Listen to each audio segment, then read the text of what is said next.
Why Nnamdi Kanu's release is key to restoring peace in the southeast by Okechukwu Nwanguma. Good day, my dear listeners. Thanks for joining.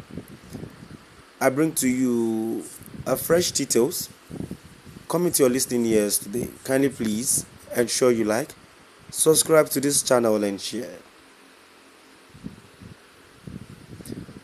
When the Rule of Law and Accountability Advocacy Center, RULAC, the Nigerian Bar Association, NBL, and a coalition of Southeast civil society organizations convened the Peace and Security Stakeholder Summit in Enugu in February 2025.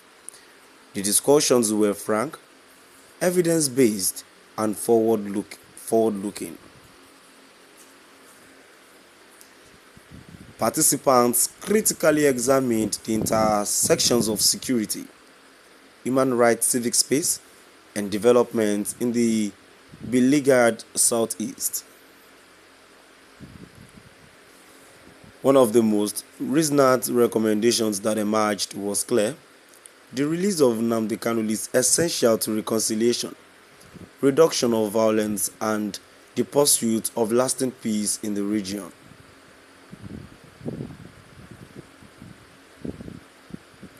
The separatist agitation in the southeast did not begin with Nnamdi Kanu or the indigenous people of Biafra, IPOB. It is rooted in decades of political and economic exclusion, neglect, and feelings of injustice experienced by the people of the region. The end of the Nigerian Biafra civil war was expected to usher in the 3 R's: reconciliation, reconstruction, and rehabilitation. Instead, what followed was marginalization, the destruction of civic trust, and a widening gap between the Southeast and the Nigerian state.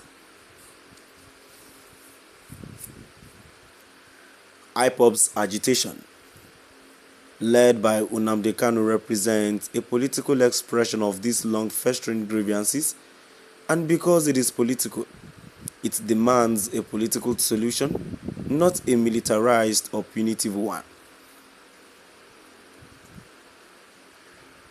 Over the years, courts in Nigeria and in Kenya have ruled that Nnamdi Kanu's extraordinary rendition was unlawful and violated both his personal rights and international law.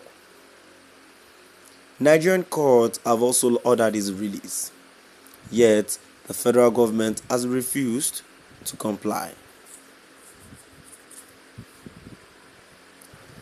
Contrast these with how other forms of armed agitation and violence have been handled.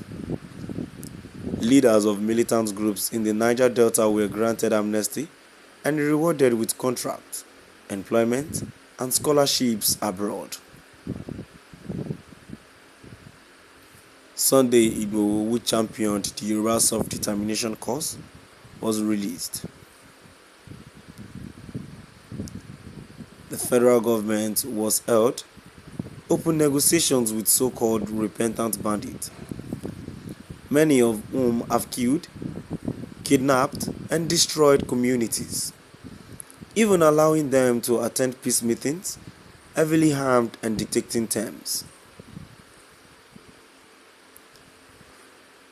Thousands of Boko Haram members have been granted amnesty, rehabilitated, and in some cases integrated into security agencies. How then can Nnamdi Kanu be treated differently? As if, even if guilty of any offense, he poses a greater threat to national security than those who have waged terror against the state. This glaring inconsistency raises a painful question: is this yet another manifestation of the discriminatory treatment of the Southeast, reminiscent of former President Buhari's remark about treating them in the language they understand? The worsening insecurity in the Southeast is largely a consequence of the federal and state government repressive and heavy-handed responses to what began as peaceful agitation for inclusion and justice. By reducing every expression of dissent in the region to hip-hop and criminalizing legitimate political grievances, the government has ignored a multiplicity of other drivers of insecurity, including political thuggery, court violence, unemployment, economic collapse, and the erosion of public trust. The militarization of civic spaces, arbitrary arrest, torture, and extrajudicial killings by security forces have only deepened alienation and hardened extremism. Every bullet fired in repression breeds a dozen more angry and alienated youths.